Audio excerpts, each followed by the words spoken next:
ओम नमः शिवाय। सभी श्रोताओं का मैं हार्दिक स्वागत करता हूँ। उम्मीद है कि आप सभी कुशल मंगल होंगे।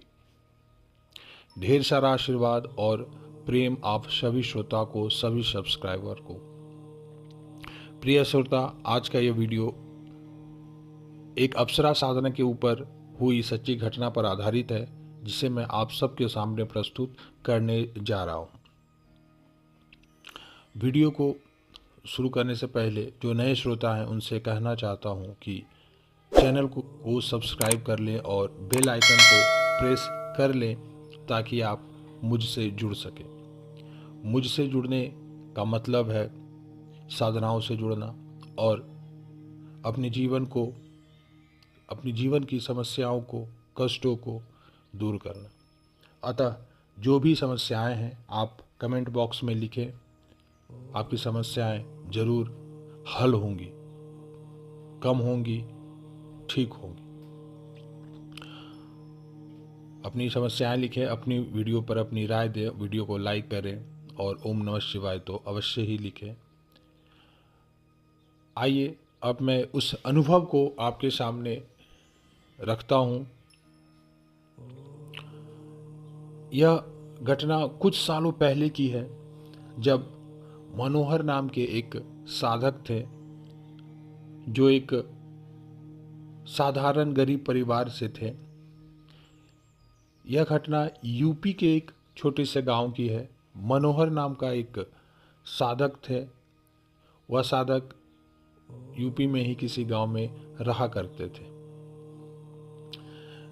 अभी पढ़ाई लिखाई खत्म ही हुई थी, ग्रेजुएशन वगैरह किसी तरह उस साधक ने पूरी की थी और घर की जिम्मेदारियां उस साधक के ऊपर बनी हुई थी, क्योंकि वह घर में सबसे बड़ा पुत्र था और साथ ही साथ घर की जिम्मेदारियां, घर को चलाना, चाहे पैसों को लेकर, चाहे शादी करके अपने माता पिता के लिए एक अच्छी बहू ला करके घर उनकी सेवा कराने के लिए हो, चाहे घर की में और भी किसी तरह का काम हो, वो सब कुछ की जिम्मेदारी होना आज न कल धीरे धीरे मनोहर पर आ ही रही थी।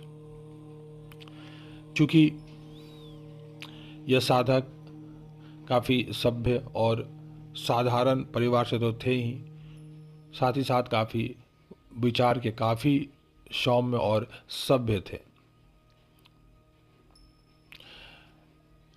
जुड़ाव जब साधनाओं के प्रति हुआ, जब वह अन्य साधकों से मिले, पता चला और मिलकर जो इस साधक का जो झुकाव था वह साधनाओं के प्रति भी बढ़ी।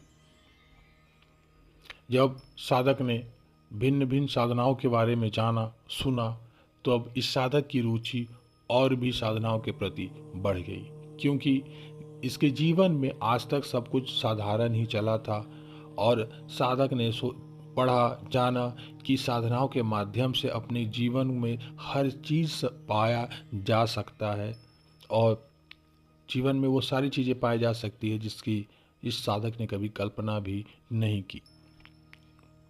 क्योंकि गांव काफ़ी पिछड़ा हुआ इलाके में था और काफ़ी दिक्कतों का सामना करके साधक अब तक बढ़े थे, इतने बड़े हुए थे और घर की सारी चीज़ें उनके हाथ में ही थी। घर की सारी जो भी समस्याएं हैं, घर की जो भी प्रॉब्लम है, सब कुछ इन्हीं को संभालना था। जब यह साधना उधना करने के लिए ठानते, जब ये कोशिश करते और जब यह गुरु से अपने मिलने जाते, तो हमेशा इनको घर से दिक्कतों का सामना होना पड़ता, क्योंकि घर में पैसों का अभाव रहता था, कहीं आने जाने की भी किल्लत होती थी। साथ ही साथ घर में भी इनके माता पिता बोला करते कि किसी काम पर ध्यान दो और शादी के लिए भी जोर डाला करते। साधक ने सोचा था कि किसी जॉब के हो जाने के बाद ही मैं शादी ब्याह करूंगा, और इससे पहले तो साधक ने यह सोचा था कि मैं किसी अप्सरा को ही सिद्ध करके उसी से मैं उसी को पत्नी रूप में रखूंगा। क्योंकि यह काम तो काफ़ी कठिन था और समय लेने वाला टाइम था, समय लेने वाली चीज़ें थी, बातें थी, और घर का जो दबाव था वह भी साधक पर अक्सर बना रहता था। इनके गांव में एक चीज़ प्रसिद्ध थी कि इनके गांव में, इनके घर से कुछ आगे निकलकर एक नई टोला करके बोलते एक जगह थी, उसके आगे एक जहाँ से खेत शुरू होता था वहीं पर नहर थी, और नहर के पास ही एक ऐसा जगह था जहाँ पर कुछ पेड़ लगे हुए थे। उसी पेड़ के पास कहा जाता था कि एक चुड़ैल रहती है, और वह जो चुड़ैल है वह गांव में बहुत लोगों को परेशान करती है और बहुत लोगों का उसने जान भी ले लिया है। यह धारणाएं थी, और जब यह साधक साधना वगैरह पूजा विधि करते थे तो साधक के साथ या उसके परिवार के साथ तो ऐसी कोई घटना वगैरह नहीं हुई, क्योंकि वह साधारण पूजा पाठ साधक भी किया करते थे। उस समय तक तो साधक ने बताया कि उन्होंने साधक ने केवल सुन रखा था कि ऐसी चीज़ें है गांव में। साधना करने के लिए साधक ने एक दिन ठानी, और साधक नाभि दर्शना अप्सरा साधना करने की साधक ने इच्छा बनाई। चूंकि साधक ने नाभि दर्शना साधना करने से पहले रंभा अप्सरा की साधना भी साधक ने शुरू की थी। साधक ने रंभा अप्सरा साधना की दीक्षा वगैरह, दीक्षा नहीं, रंभा अप्सरा साधना की सामग्री और मंत्र वगैरह इसने प्राप्त की, और साधक ने अपने ही घर में एकांत एक कमरे में, और पूजा पाठ तो किया ही करते थे, वहाँ पर रंभा अप्सरा की साधना शुरू की। चूँकि रंभा अप्सरा की साधना में काफ़ी समय लगता है और काफ़ी ज़्यादा नियम धर्म है, और मंत्र जप वगैरह जब वह करने लगा, वह साधक जब ये साधना करने लगा, तो कह सकते हैं कि उससे पार नहीं लगा, क्योंकि यह काफ़ी दिनों की साधना थी, कम लोगों से बात करना था, लोगों से दूर ही रहना था, तो ये सारी चीज़ें यह फॉलो नहीं कर पाए, क्योंकि घर का सारा दबाव रहता था, घर की बहुत सारे काम काज में भी जाना पड़ता था, तो अधिकतर लोगों से मिलना जुलना बोलना हुआ करता था। तो इस कारण से अप्सरा की जो रंभा अप्सरा की जो साधना साधक मनोहर ने की वह पूरी नहीं हो पाई, और 2-4 दिन में ही साधना भंग हो गई।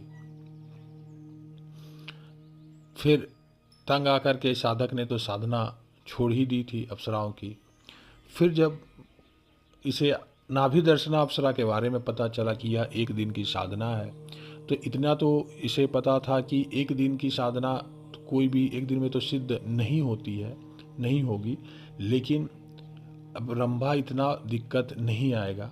इस अप्सरा को मैं अगर 5 दिन भी, 4 दिन भी, 1 सप्ताह की भी का भी मैं संकल्प लेकर यह साधना करता हूँ तो यह हो ना हो यह सिद्ध हो सकती है। इसी उम्मीद के साथ उसने सारी दीक्षा वगैरह लेकर नाभि दर्शना अप्सरा की साधना की प्रारंभ की। एक चीज़ मैं आप सभी श्रोता को बताना चाहता हूँ अप्सरा साधना के बारे में, कि जो साधना एक दिन की है वह एक ही दिन की साधना है। जैसे नाभि दर्शना अप्सरा साधना एक रात की साधना है, तो वो एक ही रात में ही की ही साधना है। भले ही वह अप्सरा आपसे एक रात में सिद्ध ना हो, उसके लिए आपको 2 रात, 4 रात, 10 रात या 30 रात कितना भी लग सकते हैं, वो आपके ऊपर निर्भर करता है।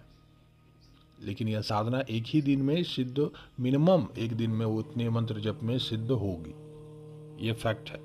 तो बहुत लोग सोचते हैं कि एक दिन में साधना सिद्ध नहीं होती है। साधना एक दिन की जो साधना है वो एक दिन की ही है, लेकिन आपके अंदर वो तपोबल होना चाहिए, वह दृढ़ निश्चय संकल्प होना चाहिए, वो मनोभाव होना चाहिए। और जब आप इन सारी चीज़ों को रख करके जब वो साधना करेंगे तो आपको एक दिन में वह सिद्ध होनी ही होनी है। ये अलग बात है कि आप प्रत्यक्ष रूप में सिद्ध करते हो या अप्रत्यक्ष रूप में, बट किसी भी रूप में सिद्ध करने पर, या तो प्रत्यक्ष करो या अप्रत्यक्ष रूप से, जैसे भी करो, अप्सरा आपको सारी चीज़ें प्रदान करेंगी ही करेंगी। तो एक दिन की साधना सोच करके साधक ने नाभि दर्शना अप्सरा साधना करने की ठानी। जोश काफ़ी था, जवान थे, जोश काफ़ी था, और मनोहर ने यह साधना प्रारंभ की। जब जब समय मिलता उसे संकल्प लेकर 5 दिन का तो कभी 7 दिन का यह साधना वो प्रारंभ रखते, और साधना में काफ़ी दिनों तक मनोहर को कुछ भी अनुभव नहीं हुआ, कुछ भी अनुभव नहीं हुआ, कुछ भी नहीं आता पता चला। उसी समय साधना के दौरान एक दिन की बात है, वह किसी बाजार में गए हुए थे। उसी बाजार में कहीं उसे एक सुंदर सी स्त्री दिखाई दी। साधक को लगा पहले कि कोई होगी जो, लेकिन फिर साधक को लगा कि वह मुझे ही देख रही है, और वो इतनी सुंदर स्त्री उसने आज तक नहीं देखी थी। उसने, साधक ने थोड़ा सा इस बात का जिक्र किया कि उस बाजार में जहाँ वह स्त्री से देखी, वह इसे घूर घूर कर, टुकुर टुकुर करके इसे टुक टुक देखे जा रही थी, और वो इतनी सुंदर थी और मुझे समझ में नहीं आ रहा था ये मुझे क्यों देख रही है। और जब वो मुझे देख रही थी तो मैं डरता डरता शर्मीली नज़रों से मैं उसे देखता, फिर अपने नज़रें हटाता, लेकिन जब भी मैं वापस देखता तो वो मुझे देख ही जा रही थी। वह काफ़ी घबरा सा गया, और जब वह वापस घर आया तो उसे काफ़ी अच्छा लग रहा था। उसी रात सपने में वह स्त्री वापस इसके सपने में आई, सपने में दिखी। तब साधक को पता चला, अनुभव हुआ कि हो ना हो यह नाभि दर्शना अप्सरा ही है जिसने मुझे वहाँ पर दर्शन दिए, मेरे से वहाँ मिली और मेरे सपने में भी आई।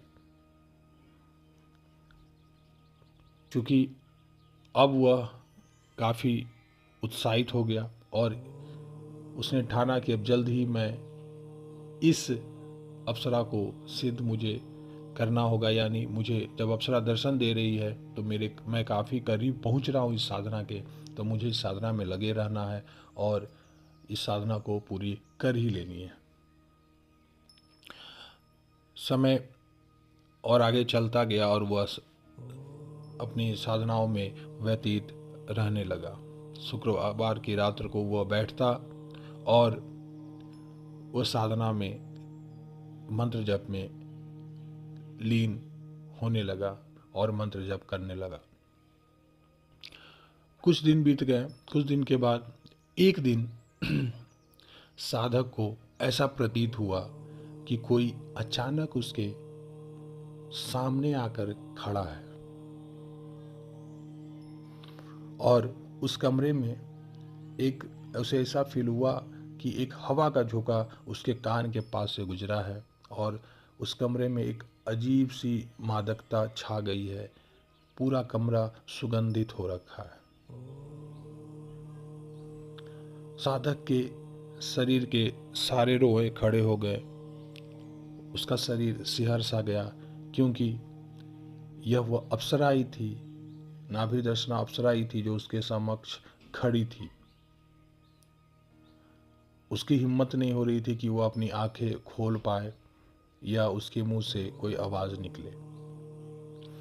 वह वैसे ही थरथराता हुआ उसने वस मंत्र जप को उसने प्रारंभ रखा। मंत्र जप करने के बाद जब उसने थोड़ी सी डरते हुए उसने आंखें खोली तो उसे कमरे में कुछ नहीं दिखा, लेकिन उसे ऐसा सुगंध आया, उसे ऐसा आने लगा कि कमरे में जैसे मानो कि कोई फूलों का गुलदस्ता रखा हुआ हो कहीं,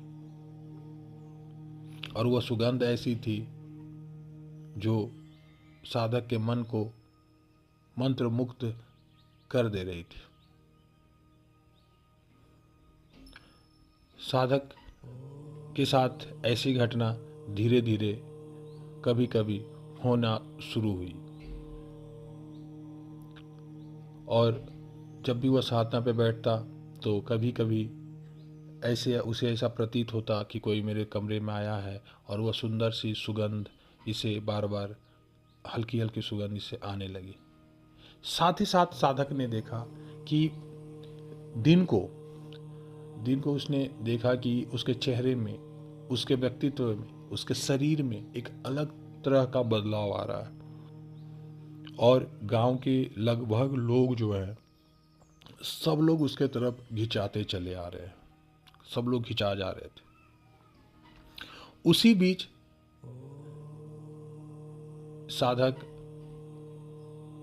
जो है वो, साधक की जॉब लगी, जैसा साधक ने बताया कि उसी साधना के दौरान साधक की जॉब हुई, और वहीं अपने घर से, अपने गांव से कुछ दूरी पर एक स्कूल था, प्राइमरी स्कूल में उस साधक की जॉब लगी, और वह वहीं स्कूल में वह पढ़ाने लगा। क्योंकि साधक ने बताया कि मैं उस समय अपने गांव से स्कूल वो उसी साइकिल से जाता था और उसी से आता था। कभी कभी मैं वहीं पर मुझे रुक जाना होता था, तो कभी कभी वह वहीं रुक जाया करता था।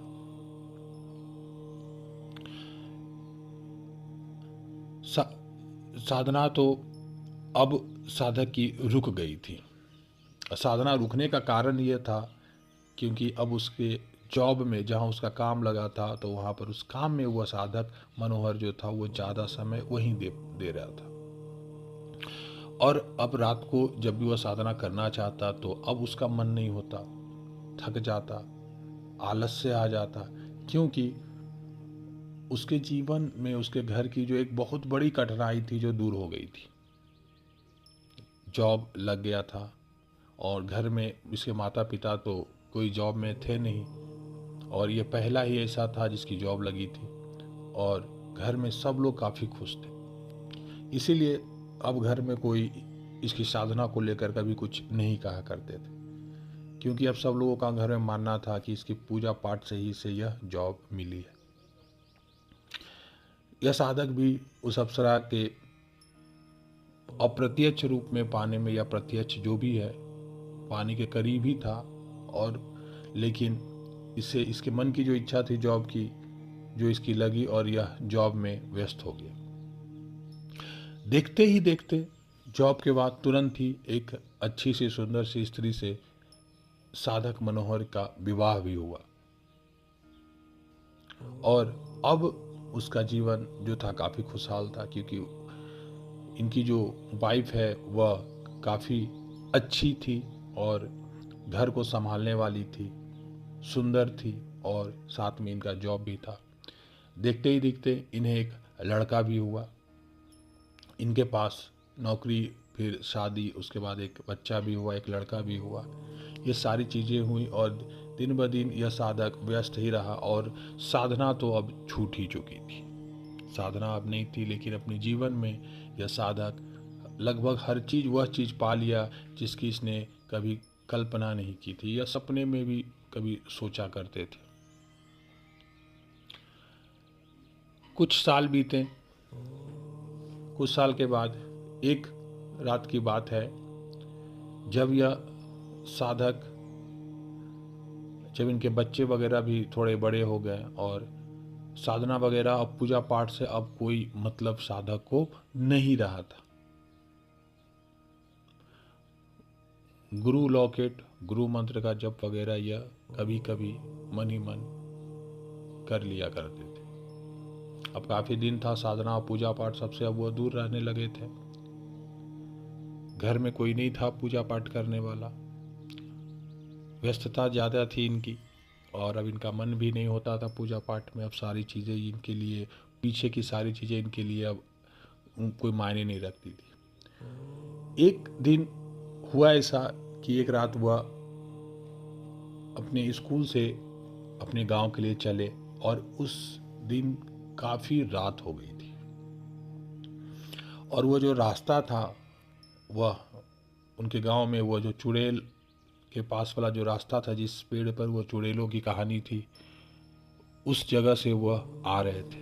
रात काफ़ी हो गई थी। जब वो उधर से आ रहे थे तो अपने साइकिल से थे। उस जगह पर पहुंचते ही ऐसा उन्हें प्रतीत हुआ, साधक को ऐसा लगा कि कोई पीछे से साधक का नाम पुकार रहा। और ये हुआ वहीं पर जहाँ पर वह चुड़ैल वाला वो जगह था, वो पेड़ था जहाँ पर बोला जाता था कि वह चुड़ैल वहाँ रहती है। मनोहर, मनोहर ऐसे करके कोई पुकार रहा। क्योंकि साधक को पता था कि यहाँ पर, उसने सुना था कि ऐसी घटना यहाँ होती है, चुड़ैल ऐसा करती है, लेकिन आज तक कभी ऐसा हुआ नहीं था। लेकिन आज तक तो इतने रात को वह कभी इधर से गुजरा भी नहीं था अकेले। अब मनोहर जो था उसकी हालत थोड़ी खराब होने लगी, वो थोड़ा डर हो गया, थोड़ा भय आ गया।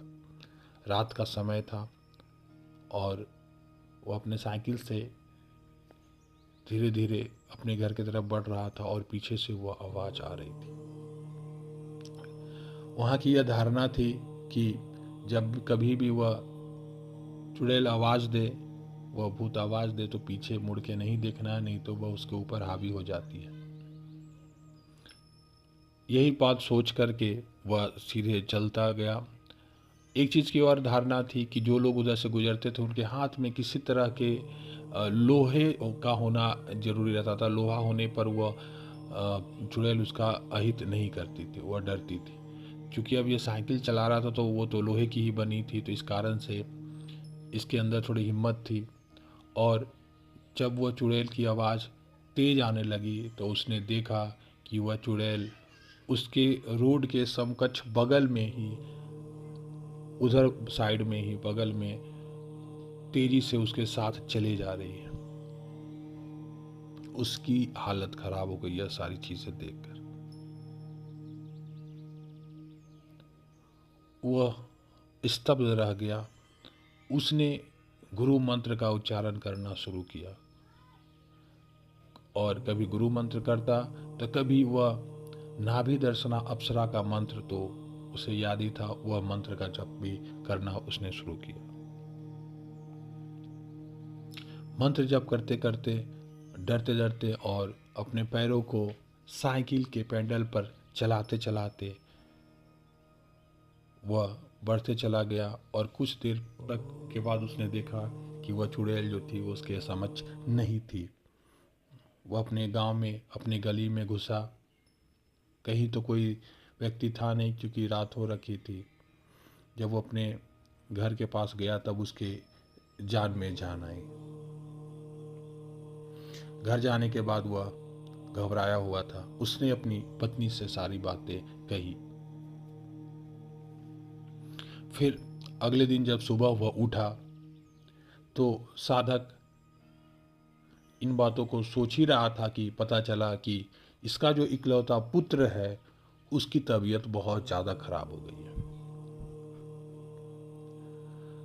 अब उसे काफ़ी बुखार था। इसके बेटे को, इसके पुत्र को, जो मनोहर थे साधक, इसके बेटे को काफ़ी बुखार था। और जब इसे ले जाया गया हॉस्पिटल वगैरह तो दवा वगैरह भी हुई, लेकिन मनोहर का पुत्र जो है वो ठीक होने का नाम नहीं ले रहा था। उसकी तबीयत और ख़राब होती चली गई। अब लोगों को लगा कि अब इसे लेकर के कहीं किसी दूसरे शहर जाना होगा। तभी उसी समय एक रात अचानक वह जोर जोर से चिल्लाने लगा, डरने लगा। तो घर के और बुजुर्ग लोगों ने कहा कि जरूर कोई बुरी शक्ति का साया इसके ऊपर है, इस कारण से यह डर रहा है, इसलिए यह ठीक भी नहीं हो रहा।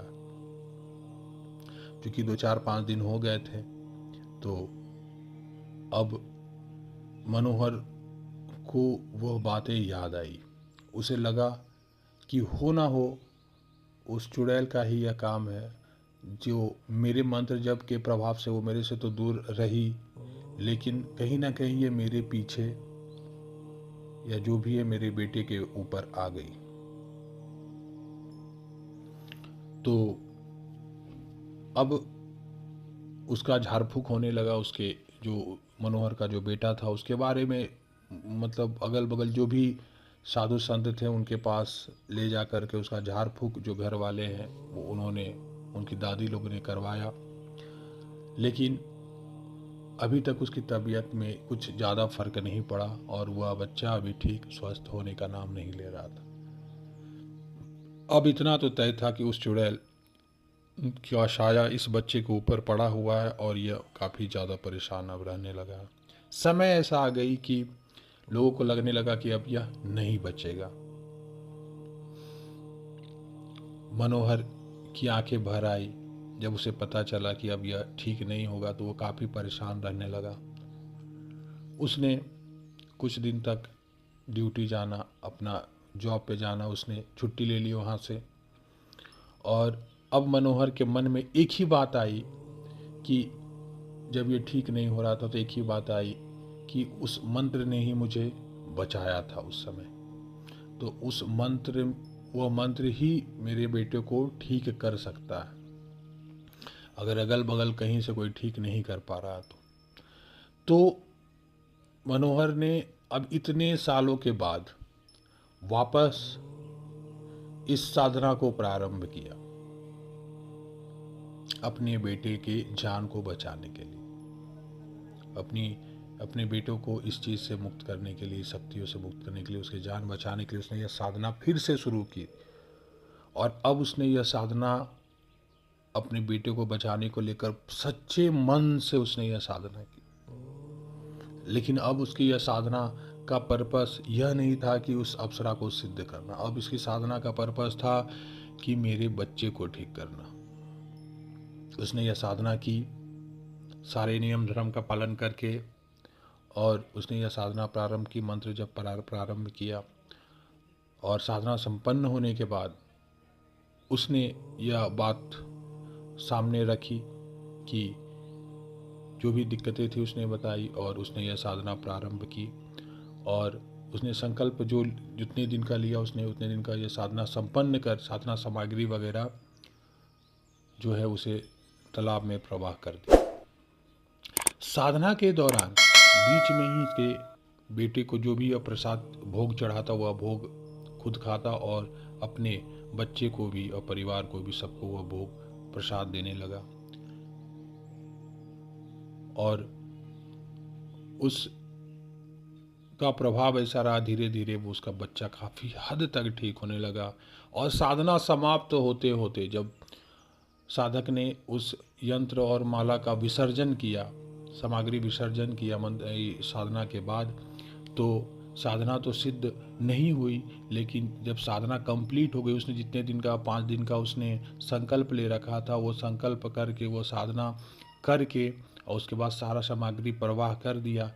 देखते ही देखते उसका जो बेटा था वह पूरा स्वस्थ हो गया। अब उसके पास किसी तरह की कोई रोग बीमारी नहीं रही। यह आश्चर्य देख करके उसके घर वाले तो आश्चर्यचकित रहे ही, साथ ही साथ पूरे गांव में इस चीज का प्रचार हो गया कि उसने मास्टर मनोहर ने अपने खुद से ही उस चुड़ैल से अपने बच्चे को बचा लिया। अब और सब लोगों को तो पता नहीं कि उसने क्या पूजा कैसे की, कैसे उसे हटाया, क्या किया, लेकिन इतना धारणा आ गया कि उस मनोहर के पास कुछ शक्तियां हैं जिस कारण से उसने अपने बेटे को बचाया। और अब जब उसका मनोहर का बेटा जब पूरा स्वस्थ हो गया तो मनोहर की भी आंखें भर आई। उसने उस देवी को नमन किया और उसे एक चीज़ का तो पता चला, अनुभव चला कि साधनाएं वगैरह हैं, ये सारी चीज़ें जीवन भर उम्र भर साथ देती हैं। और उसे कहीं ना कहीं यह लगने लगा कि मुझे अगर मैं यह साधना किसी भी साधना से जुड़ा रहता तो शायद ऐसा आज नौबत नहीं आता, क्योंकि उसका जो बच्चा था वह लगभग मरते मरते बचा था। अब गांव में काफ़ी ख्याति थी और लोग मनोहर को काफ़ी अच्छी नज़र से देखने लगे, काफ़ी मानने लगे। लेकिन मनोहर के पास एक और चीज़ था कि अगर गांव में कभी और ऐसी घटना होती है तो लोग जब मेरे पास आएंगे तो मेरे पास तो ऐसी शक्तियाँ हैं नहीं कि मैं लोगों को की कष्टों को दूर कर सकूं। तो इसके लिए मनोहर ने अपने गांव के लिए और सब लोगों के लिए मनोहर ने किसी तरह समय निकालना शुरू किया और किसी एक दिन वह बैठ कर के किसी एक मंत्र का जप करना और साधना वगैरह में वह उनकी रुचि जो है फिर से जगी और वह धीरे धीरे साधना करने लगे और अब मनोहर जो है वो काफ़ी प्रसिद्ध हो गए, फेमस हो गए, अपने गांव में नहीं अच्छे खासे इलाके तक।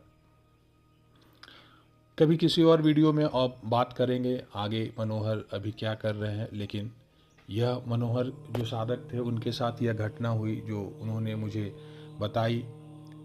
और मुझे खुशी है कि एक गांव का, एक साधारण परिवार का एक साधारण सा लड़का अपने जीवन में सफल है, अपने जीवन में अपने माता पिता को, अपने परिवार को, अपने बच्चे को, सबको लेकर सजग है और लोगों का कल्याण भी थोड़ा मोड़ा किसी न किसी तरीके से हेल्प करके वह कर ही रहे हैं। बहुत सारा आशीर्वाद है, प्रेम है मनोहर को भी, और मेरा स्नेह प्रेम तो हमेशा सभी साधकों के साथ बना हुआ ही रहता है। आप सभी श्रोताओं और साधकों को भी ढेर सारा प्रेम, ढेर सारा आशीर्वाद। आप सभी इस कोरोना महामारी से दूर रहें, कुशल मंगल रहें, आपकी समस्याएं दूर हो, यही कामना मेरे गुरुदेव से, भगवान शिव से रहती है। भगवान शिव आप सबका कल्याण करें। एक बार प्रेम से, सच्चे हृदय से सब लोग कहेंगे और कमेंट बॉक्स में भी लिखेंगे, ओम नमः शिवाय।